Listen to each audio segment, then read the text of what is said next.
associate for like 10 years. And I realized I was really in a bad place physically, emotionally. I'm like, this is not sustainable. And I ended up finding Relief, which I still do. And I think a lot of people who start House Call kind of similarly, is like, oh, well, I'm getting this launched. I'm going to actually try to make some money and actually do some relief shifts. Yeah. And from there, I kind of found it's like, wow, it's so empowering to own my own business and to choose like where I work, when I want, when I work, my policies, who I work with, all that stuff.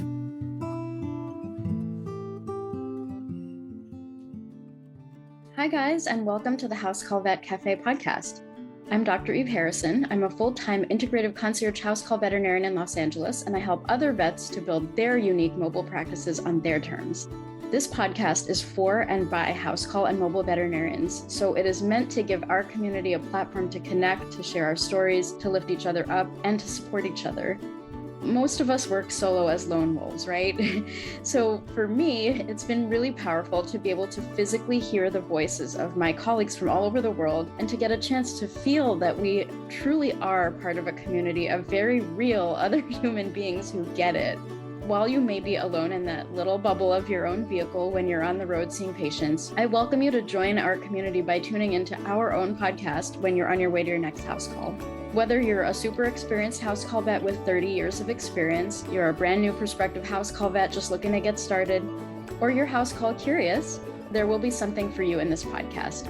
Each episode, you will hear interviews from other mobile veterinarians just like yourself who are doing unique and innovative things, vets who are sharing their stories, their struggles and challenges, and you can also look forward to hearing valuable information and perspectives from specialists and experts outside of our micro niche. And finally, if becoming a house call veterinarian is something that you've been thinking about exploring, or you're looking for some extra support getting your own mobile practice to feel more profitable and sustainable for you, check out the information in the show notes about my course and our above and beyond supportive private community for members only, plus our monthly group coaching sessions within the House Call Vet Academy. You can also check out my free public Facebook group, which is also called the House Call Vet Cafe, the same name as this podcast, and which is a warm and cozy community for mobile vets to support each other in professional and personal development, in creative entrepreneurship, and in friendship. So thank you guys for spending time with me today. Let's dive into the episode. Hey, everyone. We have an awesome guest today. We have Dr. Julie Liu, who is a cat-friendly and fear-free freelancer, speaker, and general practice vet based in Austin. She has been a frequent contributor to Fear Free, serves on the Fear Free Speakers Bureau, volunteers on the AAFP Cat-Friendly Practice Committee, and acts as the vice president of the Relief Veterinary Medical Association. In late 2023, she started My Family Cat, a cat behavior house call practice, supporting the felines of the Austin area. In her free time, she enjoys backyard birding. I'm with you on that. Finding great food places, I know there's many in Austin, and spending time with her partner, Brian, and their 17-year-old cat, Huff. Welcome, Julie. I'm so glad to have you here. It's been a while that we've needed to have a conversation, so I'm excited to finally get it rolling. Thanks so much for inviting me. I'm looking forward to it. Yeah. So I'm going to start out with the question that I ask everyone in the beginning. What do you eat in the car on the way to your house calls? Well, usually I don't eat on the way, but definitely on the way back. I am majorly carb loading typically. So I know like some of your other guests are like, oh, I eat healthy things. It's like, no, I'm eating salty like carbs. So actually, and this is something I do driving home from my relief shifts too, is I really love those like peanut butter crackers, like where they're like orange and like you probably shouldn't look at the ingredients, but it's like they're so salty and like perfect. So yes, those like neon orange, cheese cracker, they're a favorite. That's funny. Yeah, can't go wrong with neon orange snacks like Cheetos, like for example. Those are Yeah, if a leaf nice is sting do on your think of Cheetos. fingers. Yeah. Oh, definitely. I really like Cheetos. I'm more into the Flamin' Hot Lime Cheetos, which I discovered, which will totally like probably cause some serious damage to your GI tract. Like Those will, oh my God, like those will actually fuck you up. Ask me how I know. oh yeah, yeah. Like I don't like the spicy. It's too spicy. They're addictive. I have to like make myself not buy them, but Yeah. I love those. I like your style. This is going great. I love it. Okay, so I know you got started with your house call practice a little over 6 months ago. I remember you reached out about that. Can you Yeah. tell me a little bit about how you got started with house call practice and what your journey's been like and how's it going? Well, I think it's going well. I'm so glad I actually launched that venture, but I've done a lot of things in vet med. So I actually was an associate for like 10 years and I realized I was really in a bad place physically, emotionally. I'm like, this is not sustainable. And I ended up finding relief, which I still do. And I think a lot of people who start house call kind of similarly, is like, oh, well, I'm getting this launched. I'm going to actually try to make some money and actually do some relief shifts. Yeah. And from there, I kind of found it's like, wow, it's so empowering to own my own business and to choose like where I work, when I want, when I work, my policies, who I work with, all that stuff. But on top of that, I also do like freelance work and kind of got into multiple other little roles. But yeah, I think, for me, the idea for starting a cat behavior house call practice, it probably started like a little over a year ago. It's probably like a year, a few months ago, where I was sort of thinking about how, well, I love cats and I definitely feel Mhm. like, I just don't feel like they get as much respect in the pet industry, but also in the vet industry. Like, I think honestly, I mean, they may not admit it out loud, but I do think most vet professionals are like dog people, and then they maybe also see cats. So, what are these cat parents, supposed to do when they kind of come in and like nobody really gets them, so it's like if you are a cat person in vet med, I do think you're probably only one or two people in your whole clinic. And so, trying to find that sense of connection with the cat parent is like really I think it's really rewarding, but I feel like cat parents really weren't getting supported, not to mention obviously the cats themselves. So yeah, a little over a year ago, I just started thinking, gosh, I'd really love to be able to support cats in some way. And I think behavior can be really challenging at the vet clinic, as you all know, because cats are not showing their normal behaviors. You can't see the environment. You get at least like half-hour appointments, which is not enough, and a lot of Yeah. times this 10-year behavior concern gets tacked on to the end of an annual where I had one like a few months ago where she was like their new client, double cat annual. And like, by the way, her cat's been peeing outside the litter box for 5 years and it's like she needs it fixed right now. And it's like, So anyway, so I was sort of thinking about how I could help these cat parents. And yeah, I just sort of realized kind of bringing my interests and, realization, well, definitely want to keep owning my own business. And could I launch this? Because Austin is like not a very big city. We are very lucky to have a veterinary behaviorist here. There are a couple VTSs in behavior. I have a friend who's a LVT who does cat behavior house calls, and she was like really great and let me mentor her and like shadow her when I was getting my practice going. And then there's a behavior vet who's gone through residency who's also amazing. But, as far as people who are supporting cats and behavior, there really aren't that many. And so, anyway, so I really want to kind of bring my general practice background, but also really feel like going to cats where they are and just being able to evaluate the environment, evaluate the medical records, see what's going on with them, watch them walk around, see how they're interacting. So it was kind of a scary idea. But I officially launched in November of last year, and I'm so glad I did because it's been so rewarding in weird ways that I hadn't really thought about. So, yeah, I love it. Well, I want to ask, how has it been rewarding in weird ways? What are the weird ways? Well, so weird ways that I feel like, and you probably discovered this too, is I just feel like not only are the pets calmer and less stressed, but so are the clients. Like no one wants to be at the vet clinic. No one wants to be like waiting. They get mad if it's like 10 minutes to their appointment. They haven't been roomed yet. It's just like there's stuff going on. And it's just, I think then that stress level, it gets taken on as a emotional burden by like this, veterinary staff members who are providing them with this service, but then obviously also gets translated to the stress levels of the pet. So I think I've been really lucky. Like all my clients have been excellent and they have different, they have a range of the level of engagement they want as far as what they're wanting to do. And, there's some clients who are like really, really like on top of things and wanting to do like everything that I recommend. Other ones where it's like, oh, they like had me out and, hadn't really heard much back, after that initial consult.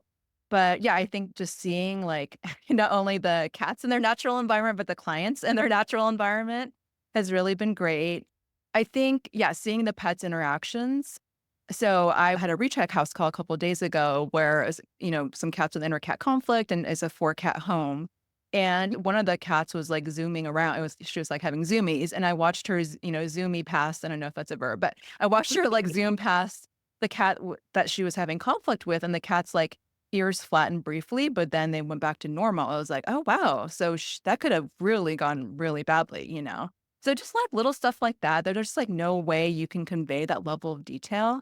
Assessing the environment. So just, yes, pictures are great, videos are great, but it's not like seeing it, and just being like, hey, what about putting some shelves here? What about doing these things? And I think, all that's been great. And then I think for me personally, because I only do cat behavior, so I don't do the only medical thing I do besides evaluating the records and making my recommendations is I do try to examine every patient and weigh them. If possible, I've been mostly successful. Some cats are a little too stressed. But, I think just really being able to focus on the cerebral aspect of it, if that makes sense, where I'm not having to like really poke any pets with needles or do things like that, which obviously they need for their physical health. But for me, as like a cat friendly and fear free vet, it is stressful for me sometimes.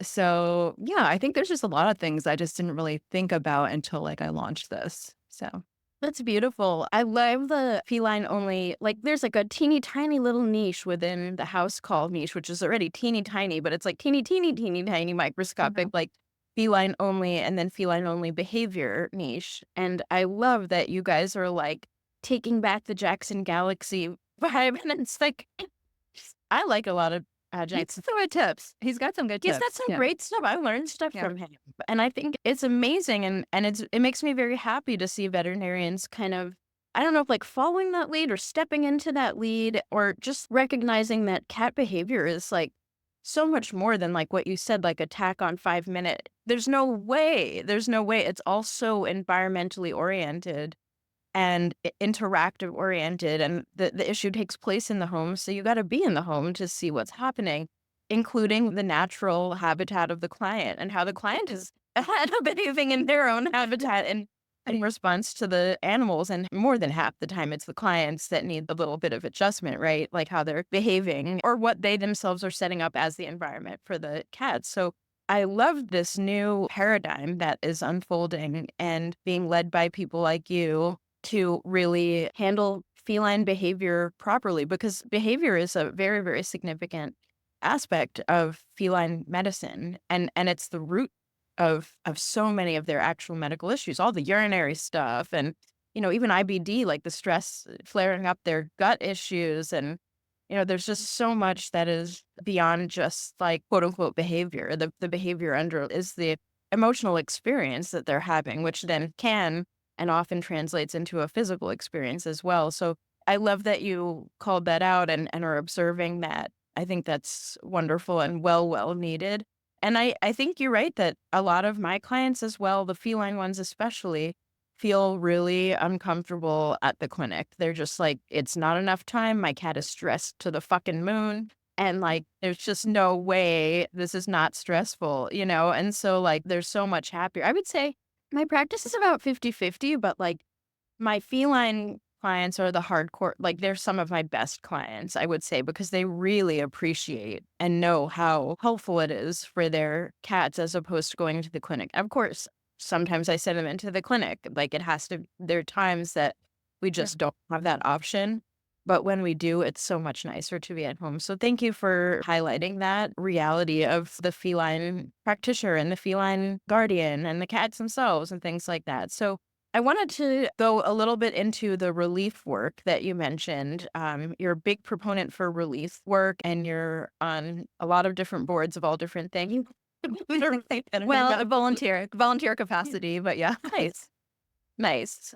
Can you tell me a little bit about how relief work and house call practice go together for you? So I always say, like, my favorite little saying is like that relief and house call are like pairing fine wine and chocolate, or like they seem like they're just like one is a jumping point to the other and vice versa. And they just like support each other so beautifully. And it's just like anyone who's gone into relief work and has their own business as such, I'm just like, just a matter of time before they start their house call practice. I'm here for it. Tell me a little bit about how those things kind of interplayed for you. Yeah, I think for me, I never thought that I would be self-employed. Like when I was in vet school, I was like, oh, well, I'm just going to work at a small animal clinic. And I hadn't even, like, I never grew up with cats. So the feline aspect hadn't even like gotten on my radar yet. And so when I started doing relief work, it was just like mind blowing. It's just like, oh my God, I'm a business owner. And what does that mean? Like, what, of course, there's some cons with running your business or challenges, I should say, but all these pros I didn't really think about. And so if you do end up owning your own mobile practice, kind of similarly, how you can sort of dictate a lot of your policies, et cetera. Like for example, I had done some like relief shifts with a corporate house call group. And one thing I didn't really understand was how they didn't take a deposit for the house call. And there were a couple instances where we, show up at the home and there were a no show. So it's just like, are you like secretly home and you're just hiding? Or did you completely forget about it despite the 5 million reminder so I'm just like, wow, I do. So I just like really made me realize like you can actually dictate some of those policies with how you want your practice to be run. And I do think like a lot of relief vets, speaking generally, is a lot of us are pretty independent minded. And so, sometimes to our detriment, I would say, but, so I think there's that aspect of it that I think also does translate into house call because I don't know if there's any stats on house call like vets and, how many owners have associates or, any of that. Do you know if there's any information? There are some studies, not on that specific thing that I know people are doing, but I would say I'm just from like anecdotal observation and playing in this community for years and years. I would say 90% of house call vets are solo, and very few go on to like lots of employees, lots of associates, and then branch out and or maybe franchise but like 90% are just like us independent to a detriment folks. Like you said, like enjoys playing solo, actually, with others in the sandbox, but enjoys mostly doing it ourselves. Yeah. Yeah, so the detriment to me, like one detriment is, sometimes you can feel a little isolated because you're doing relief, you're going to work in someone's practice. So yes, you are like talking with people and your coworkers, but they're your independent contractor kind of going in. Similar when you go to a house call, it's just like you and the client, And so it's like, who are your people if you're a relief, or a house call? Yeah. So I think that can be one thing that can be a little difficult. And that's actually just to briefly mention the Relief Veterinary Medical Association, but because a lot of us are so isolated, we did want to kind of bring together people from across the country and even the people who are, board members who are like spread throughout the country. And it's just like, wow, it's just really nice to know other people or meet other people who share like your particular experience. And that's like all the good stuff, of course, but it's also just like, oh, this is so annoying, or this, what do I do about this ethical conflict, or, whatever it is. I really love what you had to say about the solo nature of it. There's sort of solo vibes about relief work and house call practice, especially if you're in like the approximately 90% of house call vets who are doing this solo. And at the same time, none of us can do anything really alone. We need each other. We're herd animals in certain ways, right? And so I really relate to what you said and have found incredible support and collegiality and friendship in the house call vet groups. Like the conference, like people usually their feedback is like, I never felt so seen or I've never felt so understood as in this conference. And, like same with House Call Vet Academy retreats and our, monthly Zoom calls and things like that. So the community is a very, very big part of it. And I really appreciate what you said, that sort of like loneliness or sort of fear of loneliness or just like literally working alone at certain times. So I love that you brought that up. And also, you had shared some really sweet thoughts about the House Call Vet conference. You were there this past round. Do you happen to remember what you said? I was like really touched by it. Well, so I think for me, I'm still a very new house call vet. Like it's been less than a year since I've had my practice. Like I'm still like trying to, build my business. But yeah, I really enjoyed the networking aspect was really fun. But just I think just having CE content specific to house call. I don't remember the speakers' names exactly, so sorry about that. But some really good ones about humane euthanasia and kind of navigating that. I actually liked your talk about what to do when business is slow because I was like, well, business is always slow Yeah, so like maybe I can get some of these tips right now. And then because I have a cat behavior practice, there was a talk about cat behavior house calls, which I was like, this is great because there really aren't that many, as far as I know, like veterinarians who have just that like very specific niche. So, Yeah. yeah.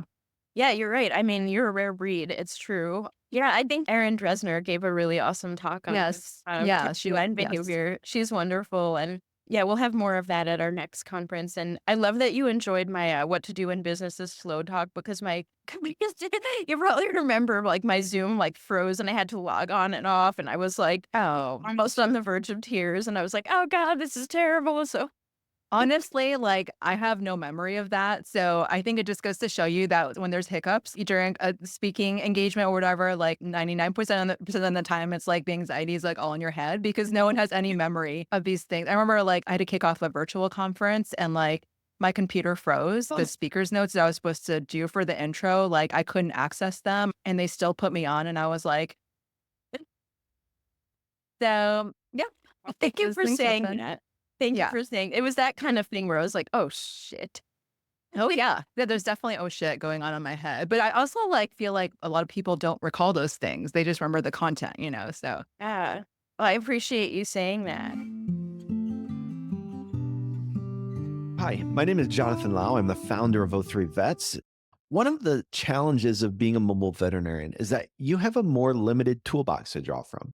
At O3 Vets, we put a powerful tool into your toolbox by providing ozone therapy equipment designed specifically to help the mobile veterinarian treat those tough cases. Ozone works as a redox molecule to help decrease inflammation and improve cellular communication. This has an incredibly beneficial effect on a variety of conditions, as demonstrated through the hundreds of scientific studies available. If you would like to join thousands of veterinarians who've experienced the power of ozone therapy, you can visit o3vets.com or call us at 517-925-8148. If you mention this ad, you'll get access to our online training course with the purchase of your ozone equipment. So I wanted to, shift a little bit and talk about Austin. I've never been, but it is so on my to-do list to go to Austin. Like, I've heard there's so much good music and good food, and I know it's kind of an awesome spot for house call practice, I understand, because there's a really nice community of other house call vets who all kind of support each other and get along really well. And, it seems like a bunch of animal-loving people in that area. What's your experience been like in Austin with your house call practice? Well, so I moved here in 2009 and, obviously at the time I wasn't doing house call. I was just an associate vet. But yeah, I think in Austin, traffic can be a challenge, and for me, it's like, oh, well, 8 to 9 used to be pretty good. And like now that is also like horrible. So there's really like, no time in the morning when you can drive. But being a practice owner, you can kind of decide when to like book your appointments too. And so typically my earliest one, unless it's a client who's close to me, will be like 10 o'clock or something. Because then I can just, have my like morning, get stuff ready and then not like kill myself in traffic. But yeah, I think, that Austin is full of pet lovers. And I do find that because it is such a very specific service that I offer that I think it's one of those things I was like worried that people wouldn't really see the value of something like that. But I do think that there are a lot of pet parents in Austin, not just like cat parents, but dog parents who are, kind of willing to invest in their pet. So, things like daycare and all the stuff that, comes along with having a dog or cat. And so, I only know like a few house call vets personally, kind of back to oh, we're like these little, we're not really that connected because we don't really work with them directly. But even prior to starting my practice, I actually ended up reaching out to some house call vets who I just kind of had met and were friendly with. One was like an acupuncture vet who had come to my house years ago and did laser acupuncture on my previous cat, which really made a big difference. One is like a vet with her technician who lives in Utah part time and then in Austin part time. But her tech actually does mobile tech work where she does like Doppler blood pressure and does some blood draws and stuff. I'm just like, oh my God, Doppler blood pressure for cats in their home. It's like you can Yes. actually get a real blood pressure reading and not just like 200 or 180. And you're like, is that 180 real? And I don't know. Um, Yes. so I like was picking their brains for advice. And so, yeah, those are the two house called vets who I was friendly with prior. But it does seem like there is a big market here potentially for house call. Yeah, totally. That's awesome to hear about. Are you into music at all? I used to be, this is horrible, but like I really like being in bed early. Like if I could be in bed by 9:30, I'm like, yes. Because I usually get up early. Like my cat wants to get up at 6:30. So it's like, and I'm kind of an early riser. But I actually used to be in a band a long time ago before I'm moving to Austin. Yeah. What did you play, or were you singing, or So I played drums and sang backup, and it was me and my friend from college. So this is before going to vet school, but I was sort of like aimless for a while. I wasn't like one of those people who knew they wanted to be a vet when they were like age 5. I knew I always liked animals, but so I kind of was like aimless for a little bit, and so I ended up being in a band. It was like a indie rock band with like two friends named Bill and Ted. oh my god, that's hilarious.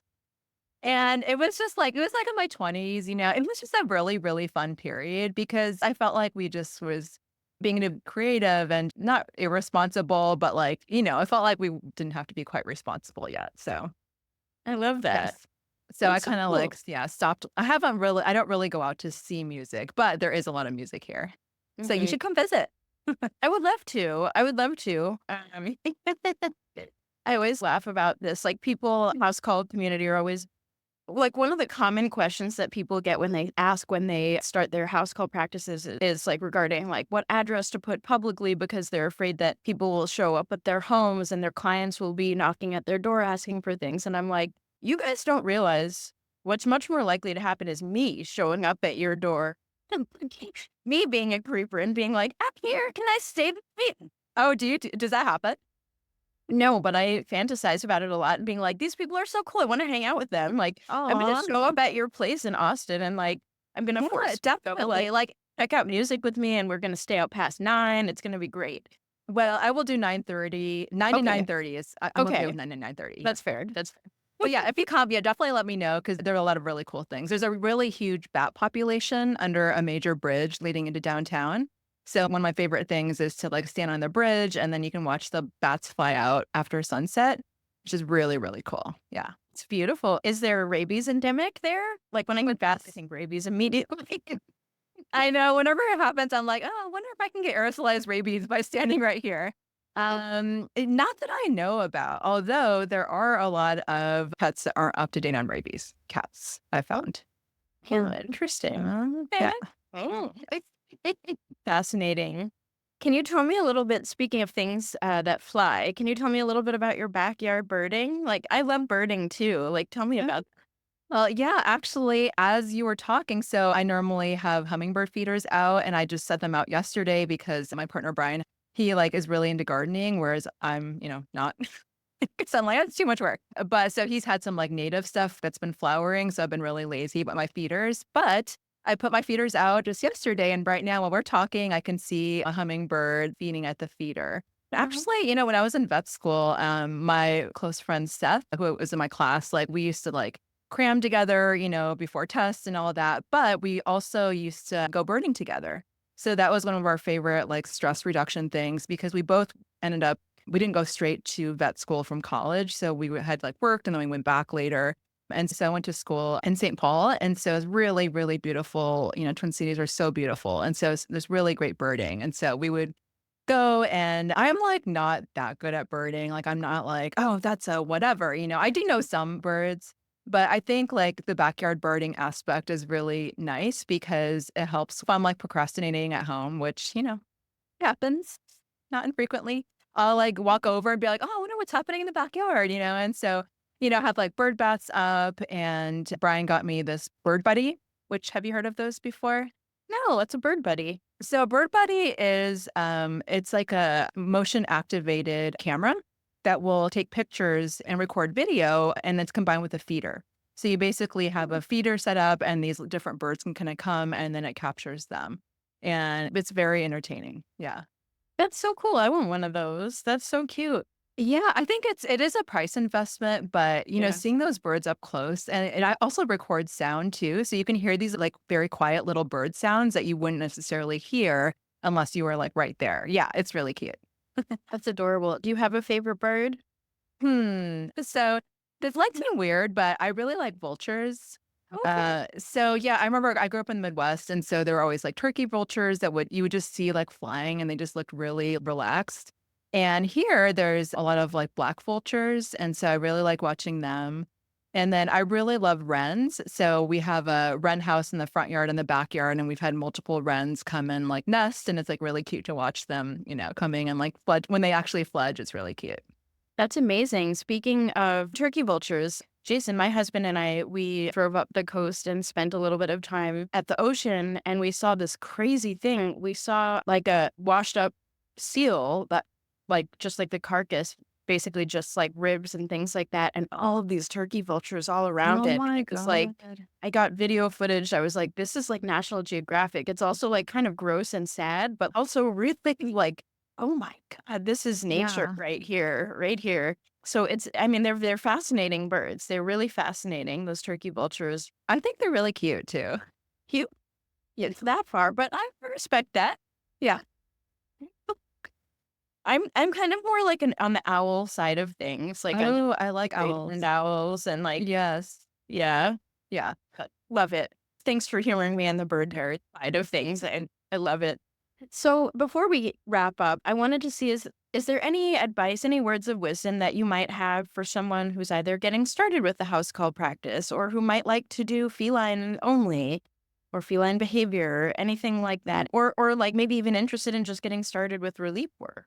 Well, I guess those are very big questions. Indeed. I think, regardless of what you do, if you work with pets in some way, I think it's essential to learn the body language of your patients. And it's important whether or not you work in house call or the clinic or, pet sitting, grooming, whatever it is. And it's interesting because I do find a lot of people don't recognize the body language of stress with pets. And, if you're especially if you're thinking about going into house call, like, yes, they are gonna be probably more relaxed than they would be at the clinic, but that also means sometimes they'll be, like, running away from you or hiding Yes. from you or, and so learning to recognize early signs of stress and fear in your patients, learning how to adapt your body language to help not scare them, using treats, all that stuff I think is so important. I honestly think that there's a lot of people who've been working with pets I found in clinics for like even 30, 40 years who don't recognize when a pet is stressed. They'll be like, oh, my dog, loves being here. And I'll be like, I don't know about that. So it's like, pet isn't going to try to bite or scratch you unless it's like highest level of stress. So it's like, that means all of these other signals underneath were like missed that were happening for seconds to minutes. And so I think just really dedicating yourself to the study of body language because it'll be better for the patient because you could actually do stuff with them and then, not be traumatizing them emotionally. And it'll be like a lot safer for you. So if a pet is stressed, you could actually get injured. And I think just the safety aspect of being a house call vet, it's real. So yes, that's my tip. Beautiful. I love that advice. I think that's wonderful. And I think as I was listening to you speak, it's obviously beneficial for the animals. It's beneficial for us and our safety. And I think even a step further than that, it's good for business too, because then our clients recognize, oh, my animal is actually happier after you've left, or, and the animal comes up to you. And when clients see that, they voluntarily come to you rather than having it be a fight. Which when you're giving treats and you're really reading their language and you're working with who this individual is and respecting their boundaries and, the animal I'm talking about, right? Like, Yeah. it's boundaries too, of course, but, the animal's boundaries, it changed the relationship and it makes people want to reach out to you. So Yeah. it sells the business too. So I think that's Yeah. a beautiful offering that you have there. For sure, because I think a lot of clients get traumatized when they see their own pets like totally terrified. Like for me, I get anxiety because my cat has fear of the vet. So leading up to like the vet visit, I'm like, okay, I can feel a little tachycardia, both in my cat as well as me. But they may not, say anything to you. They may just like delay their visits or, only come in if they're like really, really sick. And so I think just that house call model is so important, but it doesn't mean that you get a free pass. Like you need to it's even more important for you to recognize those early signs and then just educate clients too about that. I love that. Oh my goodness. Yeah. And I would say also, like, whenever I set foot in a brick and mortar clinic, I'm tachycardic too, like for a million reasons. I'm just like, Yes. oh, please get me out of here ASAP. Like, oh my God, like one time I actually went in with one of my clients, it's one of my concierge clients, and she had to go in with her cat for a chest tap for, thoracentesis. And I was there the whole time being like, I'm like, I can't even imagine what she's thinking, let alone the cat. But I'm like, we're here together. It's gonna be okay. Go. Oh, that's really great that you accompanied her. Is that part of your services that you Depends on the client Yeah. and the arrangement, but sometimes, yeah. For this Oh, that's client, awesome. I knew she wouldn't go in at all because she was so terrified. I was like, we're gonna do Mhm. this together. I'm scared too. Aw. We're gonna go in. Go in. But it depends on the situation, and I think it was better for everyone involved. Like I actually restrained the cat because I know that cat and their body language, and like Yeah. was also very happy about that. Yeah. Wasn't trying to like step on toes and be annoying or anything, but it just sort of flowed with how things were. Yeah. That's awesome. Yeah. Yeah, I wanna like I also like Service. on that note, like it was actually a VEG veg practice. Like it's hard to find me like praising corporate of any kind. I would say their open floor plan was really beautiful. And that's where we went. And that's how it was like a little bit more easy and more fluid that I could actually be involved to some extent without like stepping on toes or being annoying. They had that sort of open floor plan, but also like a little bit of open mindedness about how the client can engage. And I think that's also helpful in terms of like animal stress levels, client stress levels. So Yeah, for sure. I think part of their model, I Mhm. believe, is that the clients can be with them throughout That's like right. all the That's right. procedures. And so if your cat has to go in, to be hospitalized for continued care, like you could actually be with your cat. Because I know that's, I'm sure you're familiar with this too, but a lot of clients decline much needed, critical care sometimes because they just are so worried about their cat's stress levels. And so I think it is an interesting model, and I'm really glad that there's options like that for sure. Yeah, Yeah. you're absolutely right about that. People declining and animals not getting care because the client is so fearful and sometimes rightly so. But anyway, thank you for having this conversation with me. I enjoyed it so much. And yeah, thank you so much for sharing your insights and your experience. And I am so looking forward to continuing our conversations in the future. Thanks so much. It was really fun. Yeah. Thank you so much for listening to this episode of the House Call Vet Cafe. If you enjoyed this episode, then hit the subscribe or follow button on Apple Podcasts, Spotify, Google Podcasts, YouTube, or wherever you listen to podcasts so you never have to miss an episode. This podcast is made specifically for you, so don't be shy if you'd like to reach out and let me know your thoughts on this episode. You can find me on Instagram and Facebook as the House Call Vet Academy, where I also share more valuable content. If you're interested in learning more about consulting for House Call Vets or the House Call Vet Academy online course and community, please click on the link in the show notes. Have an amazing rest of your day, and I can't wait for you to join us for our next episode of the House Call Vet Cafe.